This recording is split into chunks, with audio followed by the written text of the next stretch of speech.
What's up, y'all? Welcome back to Real Talk by Jay. Today we'll be talking about Genesis 41. So I'm about to read it and then we're going to dive into what I got out of the chapter. It's called Pharaoh's Dream. When 2 full years had passed, Pharaoh had a dream. He was standing by the Nile when out of the river there came up 7 cows, sleek and fat, and they grazed among the reeds. After them, 7 other cows, ugly and skinny, came up out of the Nile and stood beside those on the riverbank. And the cows that were ugly and skinny ate up the 7 sleek fat cows. Then Pharaoh woke up. He fell asleep again and had a second dream. 7 heads of grain, healthy and good, were growing on a single stalk. After them, 7 other heads of grain sprouted. Then, by the east wind, the thin heads of grain swallowed up the 7 healthy, full heads. Then Pharaoh woke up. It had been a dream. In the morning, his mind was troubled, so he sent for all the magicians and wise men of Egypt. Pharaoh told them his dreams, but no one could interpret them for him. Then the chief cupbearer said to Pharaoh, "Today I am reminded of my shortcomings. Pharaoh was once angry with his servants, and he imprisoned me and the chief baker in the house of the captain of the guard. Each of us had a dream the same night, and each dream had a meaning of its own. Now a young Hebrew was there with us, a servant of the captain of the guard. We told him our dreams, and he interpreted them for us, giving each man the interpretation of his dream.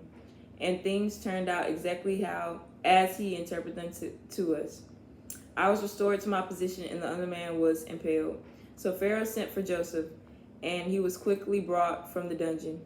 When he had shaved and changed his clothes, he came before Pharaoh. Pharaoh said to Joseph, "I had a dream, and no one can interpret it.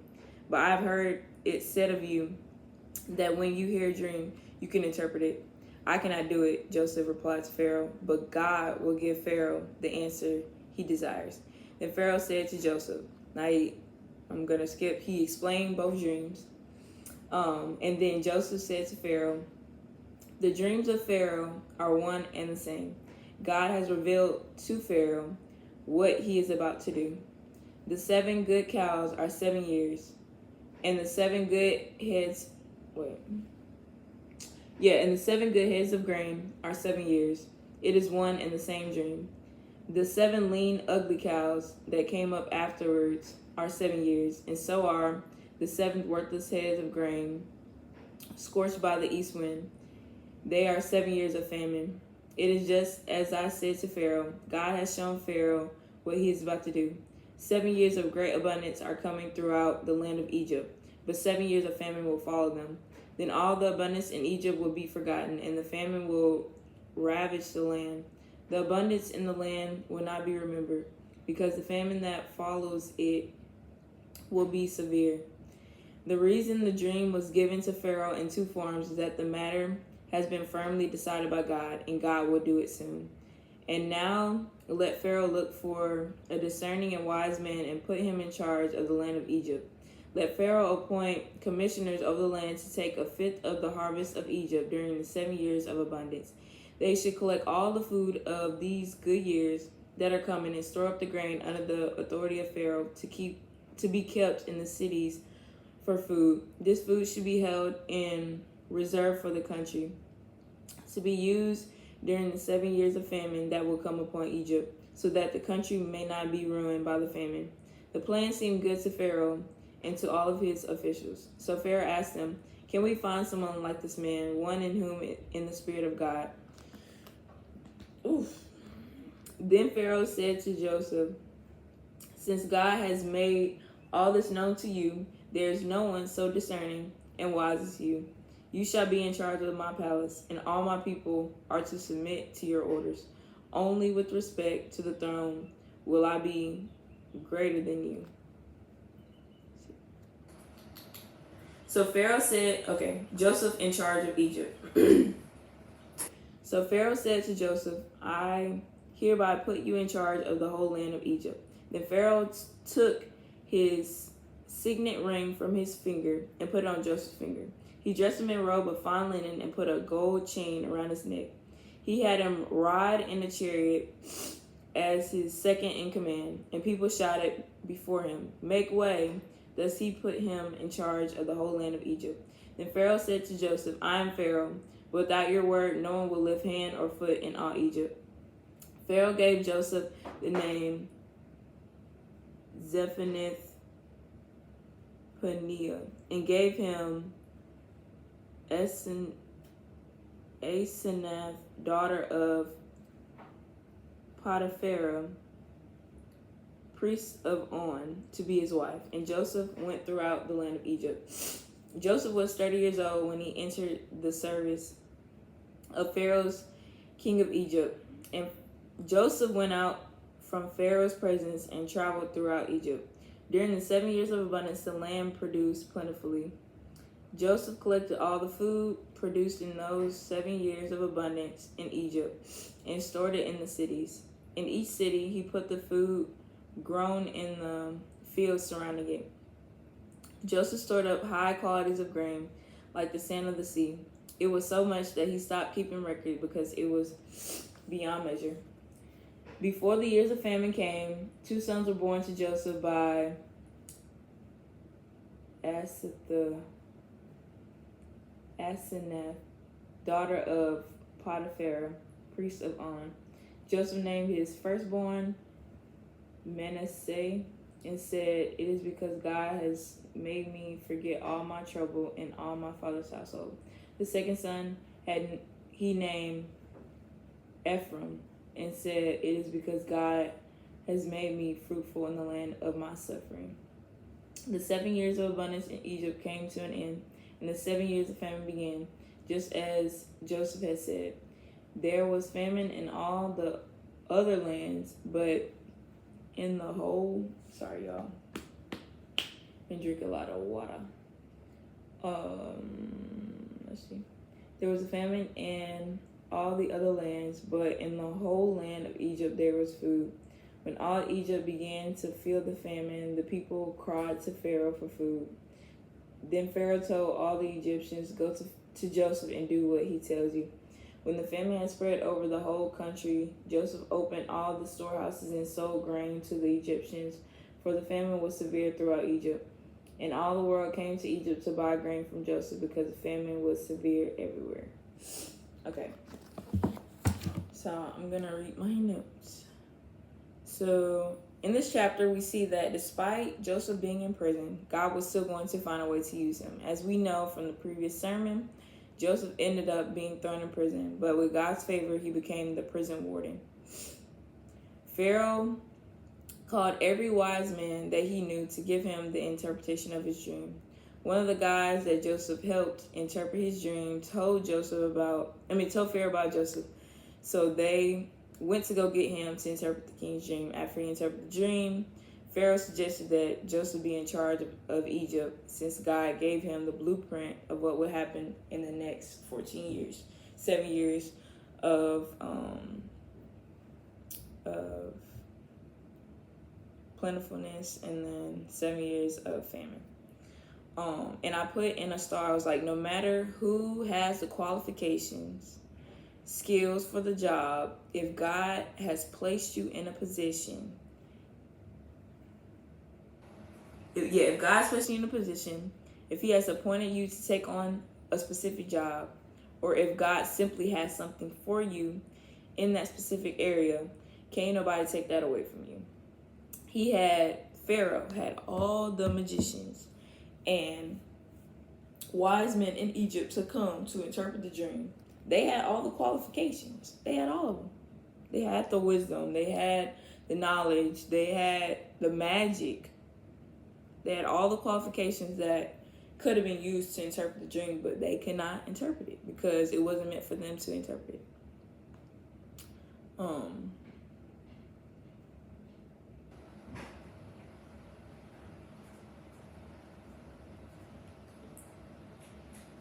Yeah, so despite them having the qualifications, they failed to give the king what he needed. And that's when God knew that was Joseph's opportunity to come and interpret the dream. And then he knew, God knew, God is all knowing. He knew that Pharaoh was going to appoint Joseph as his second in command. Which each chapter of this story of Joseph, it really shows that the devil will tear Joseph down, a situation will happen, and then boom, God just comes and like, nope, like, I've called you to be more. I've called you to be more. I've called you to be more. And I feel like this can be a testament to us. Even like what I said earlier, like, if something is meant for you, then it's meant for you. Like, if God has something for you, it's only for you. Everybody is their own individual person. Everyone is unique in their own way. Even though that's a common problem, a lot of people just compare themselves to, oh, I'm not successful like them, but I don't have, I can't dress like them, I don't look like them, or I don't have nice hair like them, whatever the case is. And that continues to kind of like tear down people and makes it hard for them to see who they truly are, see their true identity and who God has called them to be. So, don't be that person. Just know that every person who's watching this has a specific calling that God has for them, for their life. So, don't look left or right. Don't look at someone else's plate whenever you got your plate right in front of you. Whenever you need to add food to your plate. Because once you look left or right and worry about other people, you gonna see you ain't gonna have no food in your plate.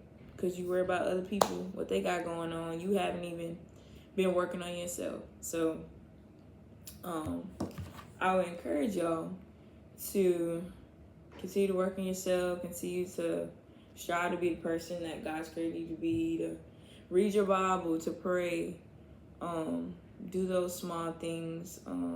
If you don't have a relationship with God, then I say talk to him. And most people are like, oh, like, I don't know how to pray. You talking to me now, you know what I'm saying? Like, it's literally the same way.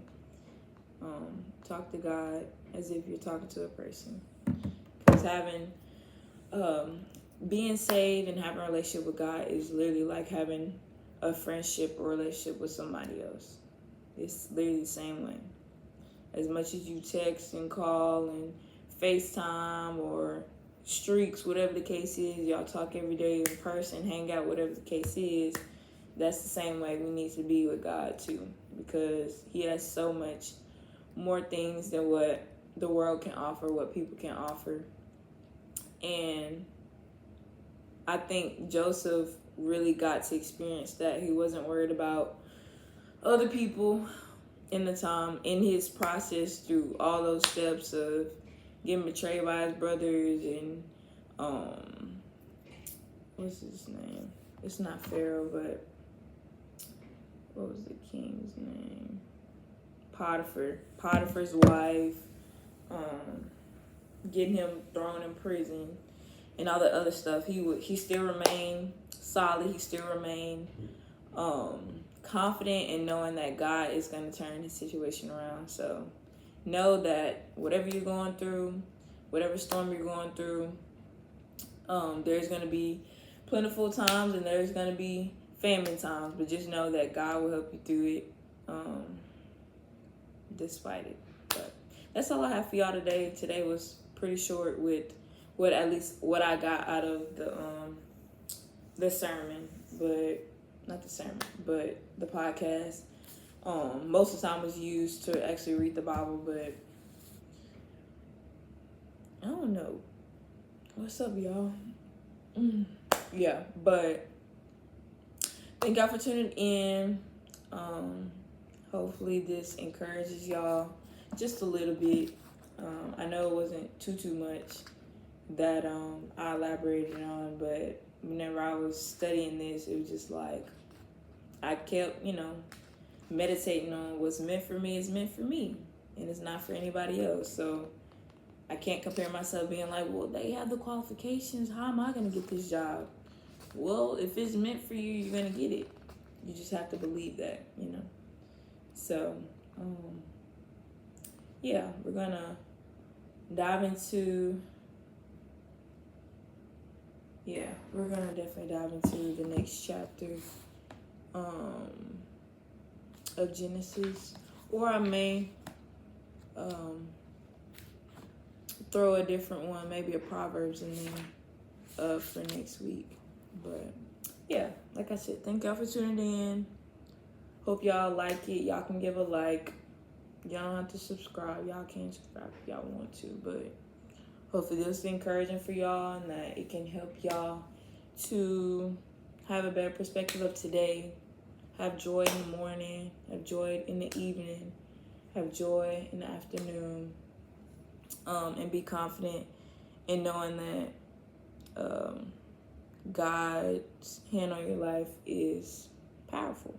You just have to know it. So